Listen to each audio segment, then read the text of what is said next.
Omanjanachmanandasya, Janajana Salakaya, Chakshurun Melitanyena Tasma, Shri Gurave Namaha, Vanchkaptubhyascha, Kripasindabevacha, Patitanam Pamanebhyo Vaishnavijyo Namo Namaha. Good evening, everyone. Good evening. Welcome to our continued discussions of the Sandarbhas of Srila Jiva Goswami. We're still in the beginning stages of this study, discussing the Tattva Sandarbha, the first of his 6 Sandarbhas, 4 dealing with sambandha gyan, 1 with abhidheya and 1 with prayojana. And in the beginning, he is establishing his epistemology, or his method of acquiring knowledge. Not really his, but he's making it clear to us it should be ours, because he has adopted it and he can fully support it. And that validity of this particular approach to spiritual knowledge is very significant to our Gaudiya Sampradaya. Jiva Goswami is our Tattva Acharya. So we can begin by chanting his invocation to the Tattva, to all his Sandarbhas, which is from the 11th canto of Srimad Bhagavatam. Krishna Varnam Tvisa Krishnam, Krishna Varnam Tvisa Krishnam, Sangopangastra Parsadam, Sangopangastra Parshadam, Yajnai Sankirtana Prayar, Yajnai Sankirtana Prayar, Yajantihi Sumedasa, Yajantihi Sumedasa, Krishna Varnam Tvisa Krishnam, Krishna Varnam Tvisa Krishnam, Sangopangastra Parsadam, Sangopangastra Parshadam, Yajnai Sankirtana Prayar, Yajnai Sankirtana Prayar, Yajantihi Sumedasa, Yajantihi Sumedasa, Krishna Varnam Tvisa Krishnam, Krishna Varnam Tvisa Krishnam, Sangopangastra Parsadam, Sangopangastra Parshadam, Yajnai Sankirtana Prayar, Yajnai Sankirtana Prayar, Yajantihi Sumedasa. Yajantihi Sumedasa. In the age of Kali, intelligent persons perform congregational chanting to worship the incarnation of Godhead, who constantly sings the names of Krishna. Although his complexion is not blackish, he is Krishna himself. He's accompanied by his associates, servants, weapons, and confidential companions.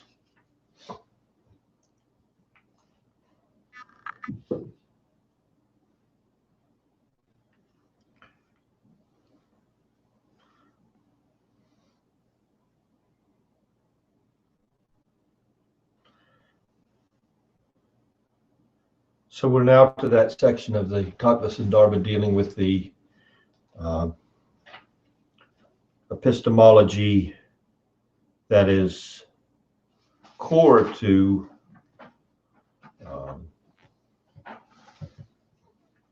our Sampradaya, which is Srimad Bhagavatam, that method of knowledge which is centered around one specific Puranic text amongst all the corpus of Vedic knowledge that's available from the Vedas themselves, the Vedanta Sutra, the Mahabharata, the 18 Puranas, major, and the 18 minor. This one specific text, Srimad Bhagavatam, is the core for a theistic understanding of the nature of the Supreme Self and in relationship to him, ourself. So we left off last class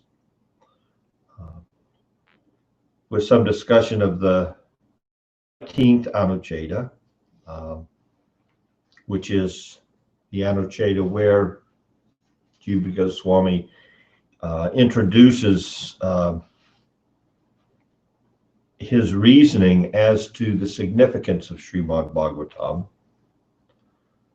He begins by quoting some verses from other Puranas to justify his position and to distinguish the Srimad Bhagavatam from the other Puranic texts that are available. So from the Matsya Purana, some characteristics of Srimad Bhagavatam have been presented by Jiva Goswami in this 19th Anucheta. It contains reference to, through the word Dhimahi, the opening text of Srimad Bhagavatam, gives us entrance into an understanding of the objective of the Purana, which is the absolute truth, which is the objective of Gayatri Mantra. Now, as we proceed through some of these additional Anuchetas, he will concentrate thoroughly on this reference to Gayatri here in Tattva Sandarbha, only to readdress it again in the Paramatma Sandarbha in 105th, 106th Anucheta there. He deals again with the beginning text of Srimad Bhagavatam and specifically bringing out the significance of the Gayatri Mantra. So in two places he deals with this. I would say he's doing so in a preliminary fashion here, just to establish the validity of his argument that Srimad Bhagavatam is truly the essence, the cream of all the Puranas. So it contains, both at the beginning and the end, reference to Gayatri Mantra. And we'll come to later discussion of where at the end of Srimad Bhagavatam it's discussed. It discusses the killing of Ritrasura, and it discusses the benediction that one can receive by having some relationship with the Bhagavatam, specifically complete ending of material existence simply by copying the text. It's only 18,000 verses. And from a throne, a lion's throne, because this is the lion of all literature, the king of the beasts, giving it during the month of Bhadra, August, September, to a worthy recipient. So if those qualifications are met, your material existence ceases, along with your family. It could be a family project. It contains 18,000 verses. So these are just characteristics. Jiva is pointing out characteristics. Again, it's interesting when we study his Sandarbhas is to understand the and the necessity for some of his evidence and arguments as being necessary for the culture of his day. Maybe not be so necessary now, but we're not going to neglect those parts, but rather learn from his methodology how evidence to support our spiritual position can be dealt with according to the culture in which one is presenting Krishna consciousness today. So you will see the need for this particular reference to Srimad Bhagavatam and its characteristics a little as we proceed through the arguments. The necessity becomes apparent. He goes on to make reference to the fact that if we look at the whole corpus of what Vyasadeva presented to us, all the literatures, that it all culminates in Srimad Bhagavatam. First, Vyasadeva had to reintroduce all the Vedic knowledge because it had been lost, and we touched upon how it was lost through the curse of a Brahmana who was tricked by other Brahmanas. So he took their method of spiritual nourishment from them, and they made some appeal that made it all the way up to the top. And Krishna himself, Vyasadeva, Vasudeva, Narayan, he came as Vedavyas and restated the Vedas. He restated them orally, and then he proceeded to write them down in literature. And he presented the 4 Vedas in literature. He presented the Mahabharata, which is considered the 5th Veda. He compiled all the different Puranas. And that included the Srimad Bhagavatam in its original form amongst the Vedas. And then he gave us the Vedanta Sutra. And that leads up to the time in Srimad Bhagavatam itself where he's not feeling content. And the pastime is there. His discontent drew the association of his guru to him. And in that association, he was given instruction so that he could find his spiritual contentment for the service that he was doing, of presenting the Vedas in a representation of the Srimad Bhagavatam in a way that highlighted its significance amongst everything else that he had done.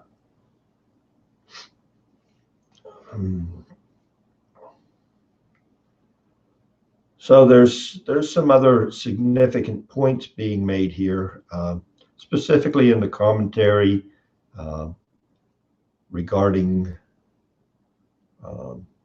the specific version and commentary that was very pleasing to Sri Chaitanya Mahaprabhu, that of Sridhar Swami, and his commentary in specific regards to the inclusion of Gayatri in the very first verse.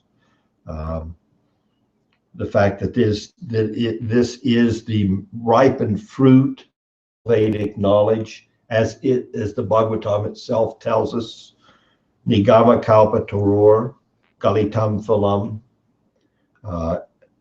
O expert and thoughtful men, relish Srimad Bhagavatam, the mature fruit of the desire tree of Vedic literatures.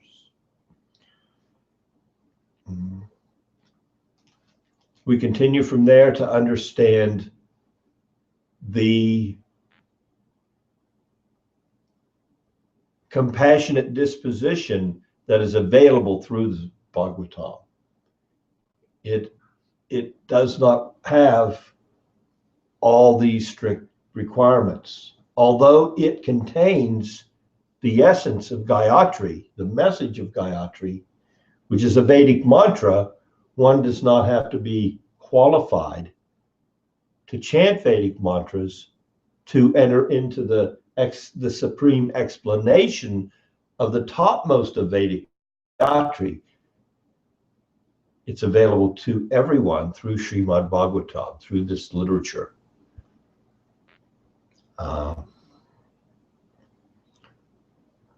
So for that reason, we only find the one word, Dhimahi, in the opening text. It gives reference to the fact that the Gayatri is given as a full explanation in the text, but it doesn't give away the Vedic mantra, which one would not be qualified to chant. But it carries, the whole text carries its essence.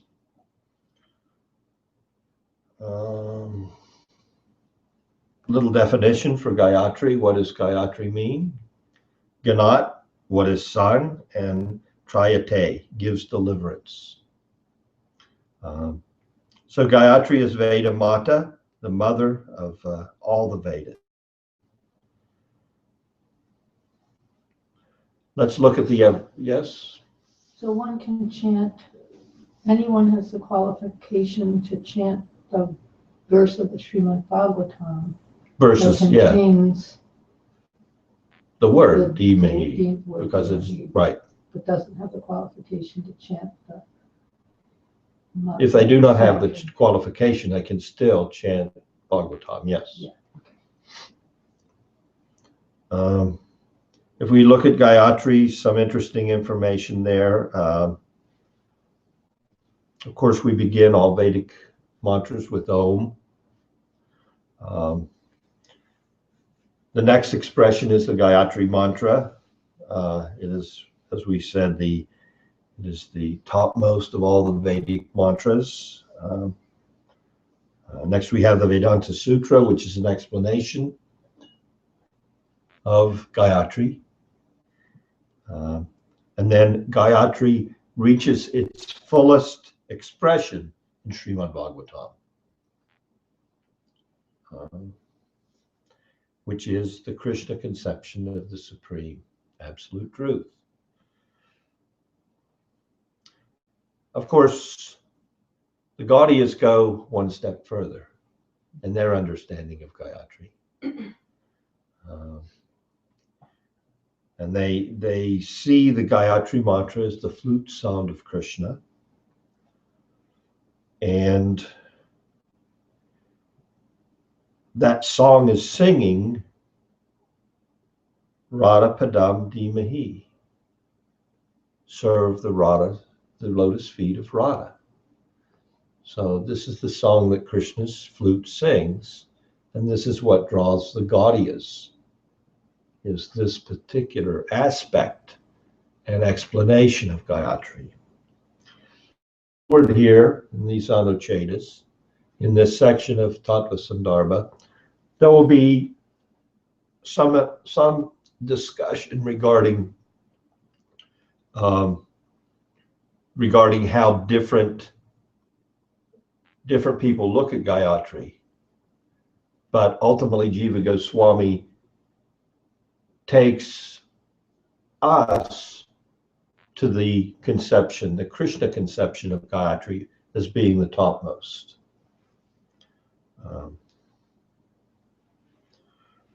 So our self-determined effort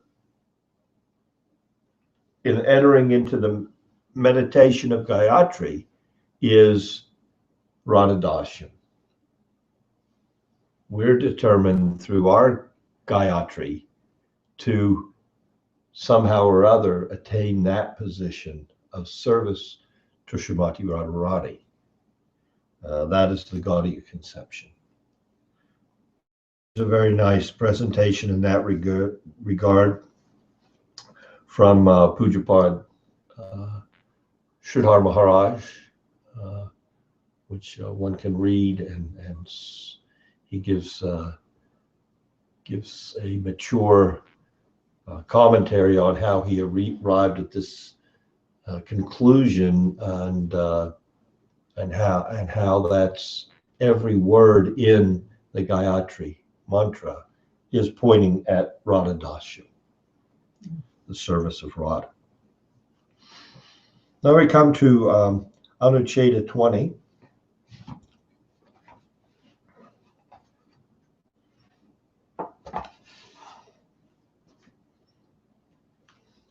Which? Characteristics of Srimad Bhagavatam. Yes. Gayatri, are they, there's different kinds. The first. Okay.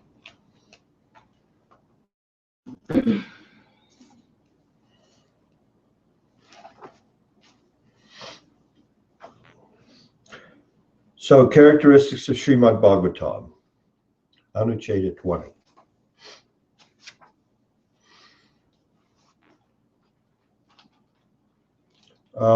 Again, some characteristics. He's continuing. We will find some Jiva does repeat himself in order to fortify his positions. So we'll find that he quotes in Tattva Sandarbha differing texts which say almost the same thing to make sure that we understand what he's presenting to us has significant and sufficient praman, evidence to support it. So he now quotes at the beginning of this from the Skanda Purana.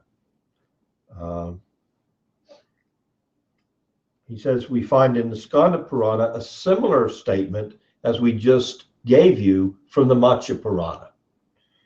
This Purana, known as Srimad Bhagavatam, recounts the deeds of humans and devas in the Sarasvat Kalpa, explains the way of supreme truth in terms of Gayatri, and narrates the slaying of Vritrasura. It has 18,000 verses. Whoever writes out a copy of the Bhagavatam places it on a golden lion throne and presents it to a worthy person on the full moon day of the month of Bhadra who attract the supreme destination. Is that the only way to attract the supreme destination? Doesn't say only. It says we'll attain the supreme destination. Doesn't say only by this will you attain the supreme destination. Then he goes on and says, these verses are also found in the Agni Purana. So these same verses are in different Puranas. Yet another Purana cited by the Bhagavatam commentary of Sridhar Swami, which we just mentioned was so dear to Chaitanya Mahaprabhu, confirms the epistemological validity of Srimad Bhagavatam thus. The Purana known as Srimad Bhagavatam contains 18,000 verses divided into 12 cantos, begins with Gayatri, describes the transcendental knowledge Brahma Vidya imparted by Hari Griva, and narrates the slaying of Vritrasura. There's a foot on this Anucheta by the author, Satyanarayan Das, and he says that this exact reading from the Agni Purana, he was able to trace it to a specific verse, but in a variant reading. So understand the time, there's some time reference here. We're talking 500 years after Srila Jiva Goswami gave us his Tattva Sandarbhas, and Sridhar Swami's commentary on the Srimad Bhagavatam, where he quoted a verse from the Agni Purana, was a time before that, because his Bhagavatam was available before Sri Chaitanya advented. Now, remember that this can happen. And from our earlier discussions, the Vedas themselves have very strict rules that are followed. So we won't find any variations in the Vedas themselves over time. There's strict rules to keep the text in an exact sequence with the exact intonation and all the other rules, and most of it lost now to us in Kali Yuga, but there is a very strict standard. However, in the Puranic texts, we may find variation over time, and that is acceptable because those extremely strict rules that apply to the specific Sanskrit, it's a different Sanskrit, it's not a common Sanskrit, do not apply to the Vedic Sanskrit of the Veda the core Veda itself, the four Vedas.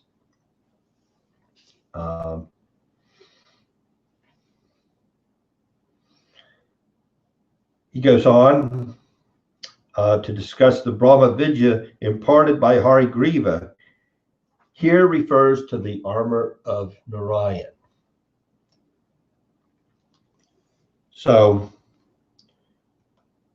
we have some knowledge of the pastime of Vritrasura and how Indra had taken instruction on how to deal with Vritrasura and kill him, and was instructed to what? To approach Dadachi and request his bones so that he could fortify us, make a specific thunderbolt that he could engage in battle with. So the narration here begins by some explanation of when we say Harigriva, Griva Goswami here is specifically referring to Dadachi, because there's different Harigrivas. Harigriva means what? Horse-headed. So there's a whole narration as to Dadachi agreed to give the Asvini Kumaras, who were physicians, Vedic knowledge of the Vedas. He had promised them that he would do this, and then he was told, if you cannot do this, they do not have the qualification for Vedic knowledge. So he knew that if he imparted this knowledge, he'd lose his head. So the Asvini Kumaras, being physicians, they said, and they performed some great operation, and they gave him the head of a horse, knowing that this head would be removed after he was found out by Indra. So the Asvini head first before he imparted the knowledge. Okay, so the Kumaras, the Asvini Kumaras, heard Vedic knowledge from the horse's mouth. Straight from the horse's mouth. And then he lost his head, and the Asvini Kumaras gave him his regular head back. So yes, so and this is Dadachi. So this is the Harigriva that we're speaking of here.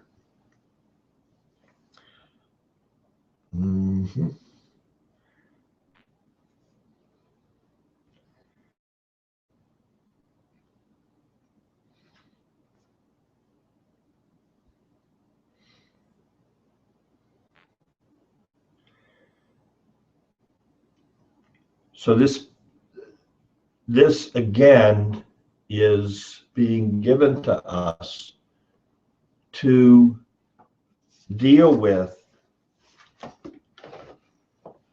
a specific situation.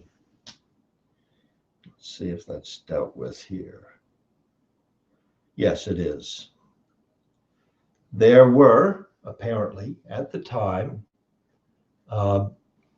a group or scholars who did not accept Srimad Bhagavatam as that Bhagavatam that was being referred to in the other Puranas as the topmost. They accepted the Devi Bhagavatam. Interesting correspondence between the two. Both have a narration of the killing of Vritrasura. Wow. They both have 18,000 verses.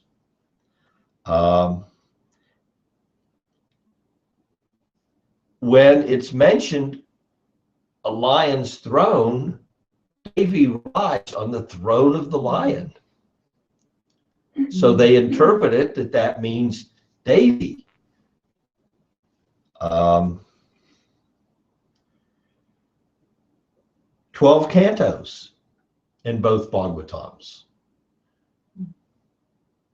So in order to counter that, and the narration is there of the killing of Vritrasura, but it's narrated differently.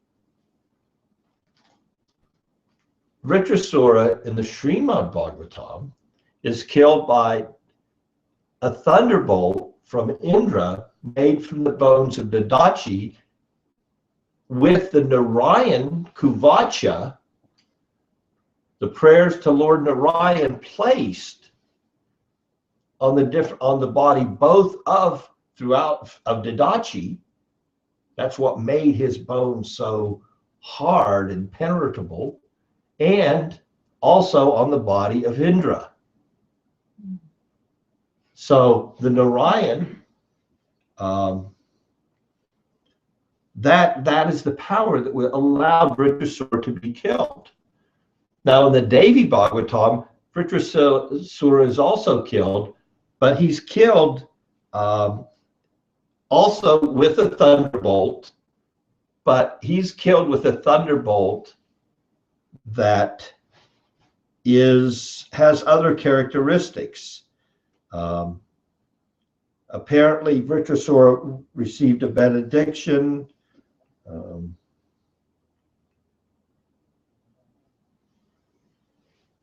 That he would not be killed by any weapon that was wood or iron, wet or dry. That sounds pretty good. Just reminded of this of Hiranyakasipu trying to make some arrangements. So Vritrasura, he made some request, and he was given a boon from Brahma also, and that was it. He won't be killed by a weapon that's iron or wood or wet or dry. So Indra took help in the Devi Bhagavatam narration from Vishnu himself, and Vishnu told him, you go to see Devi and she will help you. So following Devi's instruction, he befriended Vritra, became his friend, and then late one day at dusk, he tricked him. And he killed him with a thunderbolt, which was covered with ocean foam. So it wasn't wet or dry. It wasn't iron or wood. He was killed with a thunderbolt of foam. Jiva Goswami says, we need to understand that the Srimad Bhagavatam is the Bhagavatam these other Puranas are referring to when they talk about the topmost Bhagavatam. For a few reasons. But the primary reason that we place the Srimad Bhagavatam above the Devi Bhagavatam is, of course, the objective of the audience, the readership of the Devi Bhagavatam is, of course, is the mode of passion, material acquisition, material acquiring heavenly planets, acquiring something, mode of passion. It's directed to that audience. That isn't to say that mention of the supreme absolute truth is there throughout all the Puranas, but certain Puranas, as we mentioned, address the three modes of material nature and are written in such a way as to be attractive to people in those particular modes.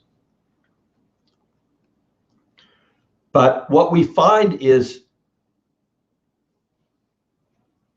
in Srimad Bhagavatam, when talking about the supreme absolute truth, all the great Vaishnavacharyas, Sankara, Madhvacharya, Ramanujacharya, Vallabhacharya, Gopal Bhatta, Sanatan Goswami, Rupa Goswami, they quote the Srimad Bhagavatam when they're talking about the supreme absolute truth. They do not quote the Devi Bhagavatam.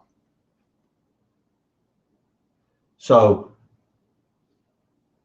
this is the primary reason and his argument of his day as to why, when you hear in the other Puranas of 18,000 verses, 12 cantos, story of Vritrasura, it's Srimad Bhagavatam, not Devi Bhagavatam.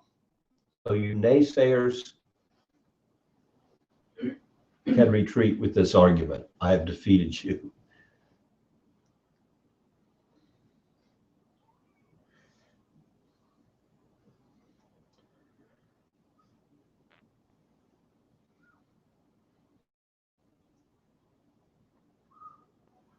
We talked about the car.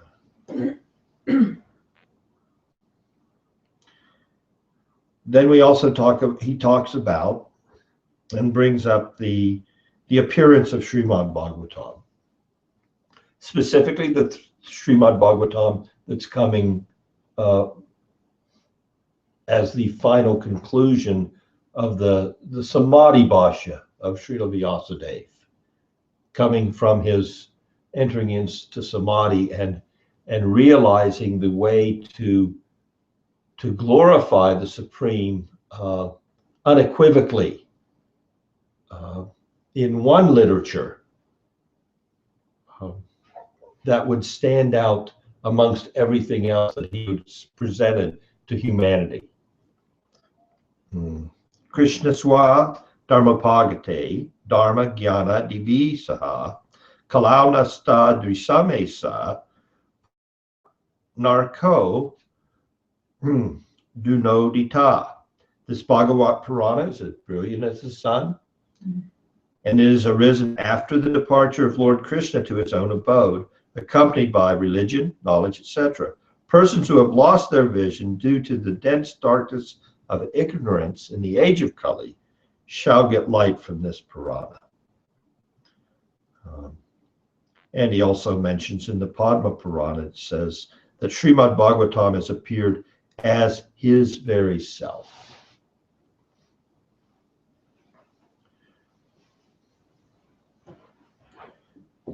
Now, I remember we're in a section where he's glorifying Srimad Bhagavatam and accepting it and presenting it as a Purushaya and his supreme Praman, and the Praman upon which true spiritual inquiry should be established.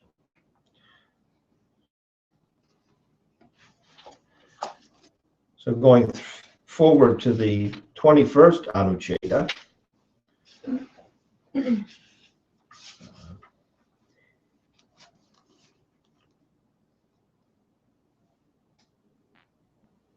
Srimad Bhagavatam establishes the meaning of the Mahabharata.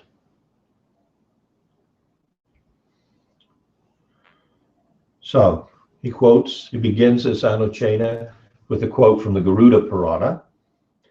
This Bhagavatam is the most complete of the Puranas, all the 18 and 18. It embodies the essential meaning of Vedanta Sutra. It establishes the meaning of Mahabharata. It is a commentary on Gayatri. It explains and expands the meaning of the Vedas. It is the Samaveda of the Puranas. It's the what? Samaveda of the Puranas. And it is the direct utterance of the Supreme Absolute, Sri Bhagavan. It has 12 cantos, hundreds of chapters, and 18,000 verses. It is called Srimad Bhagavatam.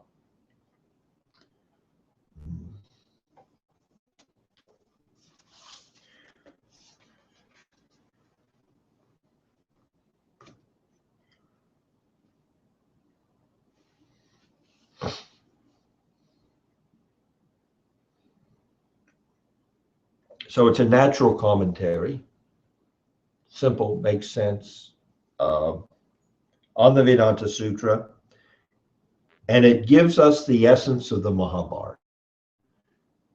And what is the significance of that? The Mahabharata is large literature. How many? 100,000 verses? Well, actually, a billion, but that's another thing and not another planet, in another realm. But even the 100,000 that we have here is sufficient. But primarily because of the way the narration goes, we find the heart of the Bhagavatam in the very center, the Bhagavad Gita, the essence. But if to look at the work as a whole, we'll see that the absolute truth is there, and emphasis is given, but also emphasis is given to artha, dharma, karma, and moksha. So that's also there. So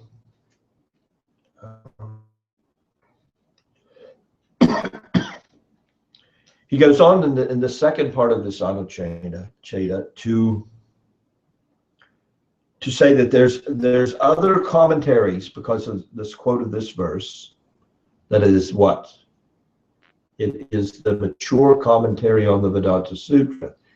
And then he says, if there's other commentaries on the Vedanta Sutra, they're acceptable only if they resonate with the conclusion provided in Srimad Bhagavatam.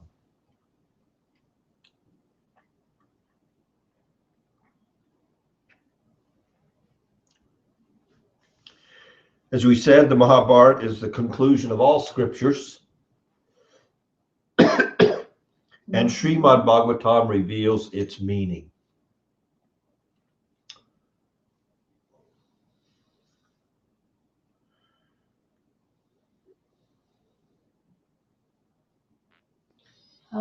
How is the Mahabharata conclusion of all scriptures? Well, that we went over. The Mahabharata is what's available. It's a full explanation of the Vedanta Sutra, which is an explanation of the four Veda, but it's available to humanity at large. Right. So now he's telling, if you look at what is the essence of the Mahabharata, the Srimad Bhagavatam reveals that essence. It brings out Vasudeva, Krishna. Krishna's two Bhagavans. Yes. Now there is a section in the Mahabharata, Narayan Iya section, and Janamejaya says there to Srila Vyasadeva, just as butter can be extracted from yogurt, sandalwood from the Malayan mountains, the Upanishads can be extracted from the Vedas as an essence. Life-giving nectar can be extracted from herbs. So he's giving us a few things to give us a relationship. Highest knowledge extracted in Narayaniya from 100,000 verses of Mahabharata. It's the repository of Sri Narayan, nectar of immortality.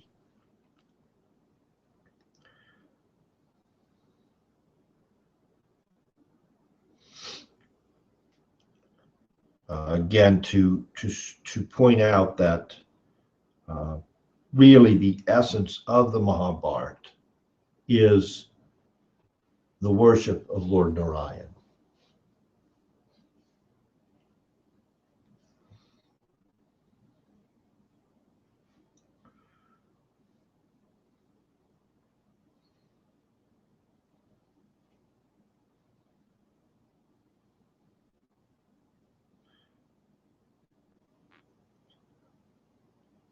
Also to be noted is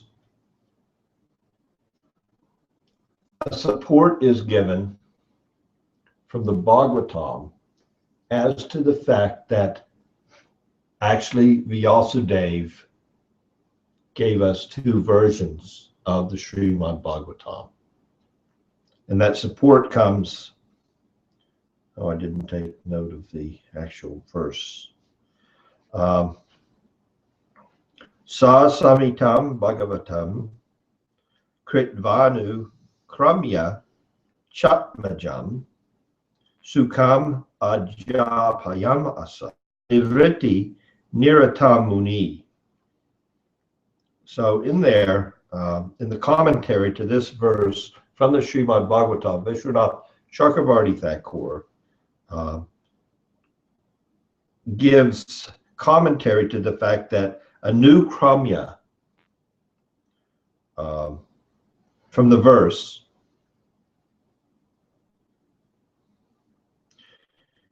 Kritvanu kramya chatmajam means new or revised.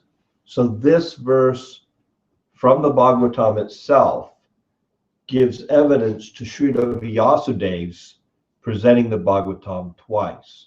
First, when he originally did the 18 Puranas, and then again after as a Samadhi Bhashya, after he received instruction from Narada.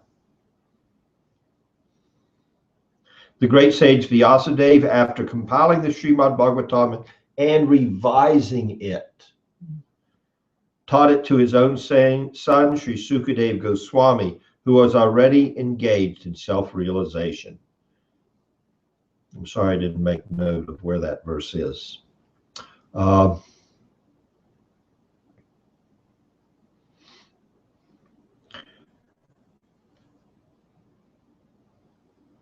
Another notice is given that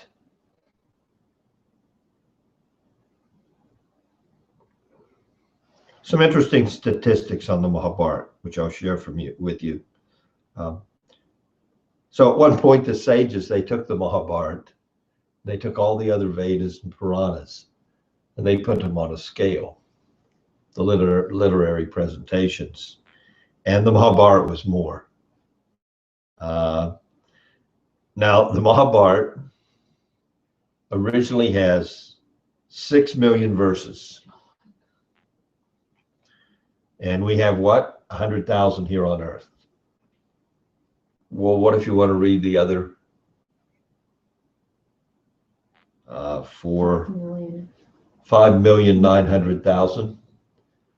You can find 3 million in the celestial planets. You can find 1.5 million on the planets of the forefathers. And you can find 1.4 million in the planets of the Gandharvas. And then we have 100,000 here. But again, Mahabharata is more versatile than the Vedas. It has no restrictions and anyone can read it. However, only the Moksha Dharma, the Dharma of liberation, that section and a few other sections glorify Lord Narayan as supreme. So throughout the Mahabharata, there's so many glorifications, but Narayan is not the supreme glorification throughout the whole text.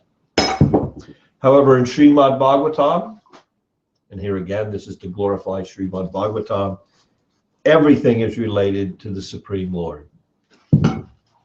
He's the exclusive focus.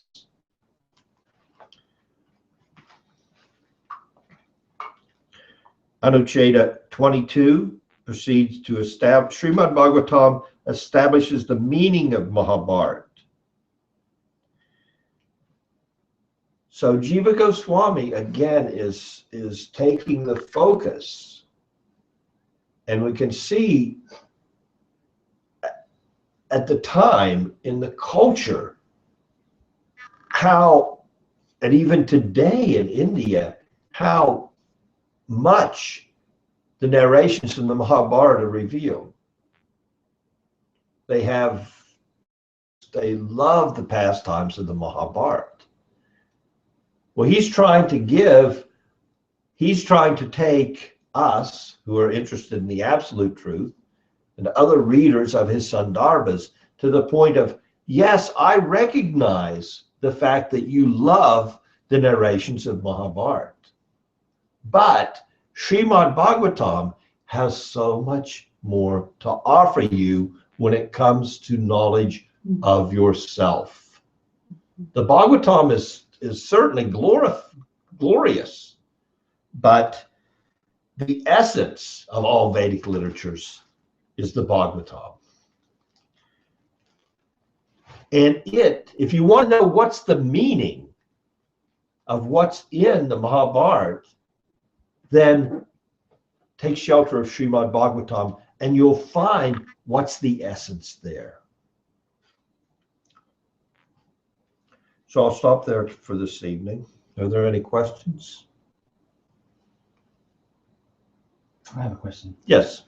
It's not about what you're talking directly, but it's about commentary on Vedanta Sutra that Bhagavata Vidyabhushan, that he was told that, you guys don't have a commentary on Vedanta Sutra.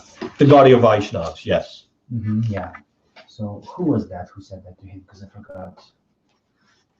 The other sampradayas, Other Vaishnava Sampradayas? other Vaishnava sampradayas of the day were saying, okay, you're saying you have a sampradaya based on this Chaitanya, and you accept Srimad Bhagavatam as your commentary, but that's not the way it's done. In this, what we have here is the way it's done is, if you want to establish a new sampradaya, which has a different istadev goal than one of the existing sampradayas, a different conception of the absolute truth as and a different sambandha, abhidheya, prayojana. You need to give us a commentary on the Vedanta Sutra to justify your sampradaya and its conclusions. So you need to give a commentary, and then new commentary. I think there's some other requirements, new tilak, and some other things I'm not fully familiar with, that were what you would say the credentials of the day for a bona fide sampradaya. So all of the Sampradayas, Ramanuja Sampradaya, Madhva Sampradaya, Bhava Sampradaya, They have a commentary on the Vedanta Sutra. But the Gaudiya said, we don't need one. The Srimad Bhagavatam says it all. And they said, well, okay, but still, in order to be a fully accredited sampradaya, we need you to follow the rules. Yeah, so. And then what happened? Baladev Vidyabhushan went. Well, he was approached by the Vaishnavas and requested to do the service to satisfy this, I guess you would say it would be a demand for accreditation from the others. We need, we make this demand upon you. And they approached him and said, you can do this for us. You're competent. He felt completely incompetent. So he went to the deity. Which was that, Madam Mahan?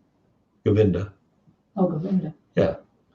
And Govinda said, okay, I'll help you. I'll dictate it. You just write it down. That's why it's called the Govinda Bhashya of Baladev Vidyabhushan. And that was Govinda in Jaipur. Maybe it was I in don't at the know time. which Govinda myself. It could have been. Anything else? Thank you so much. Thank you. Thank you so much.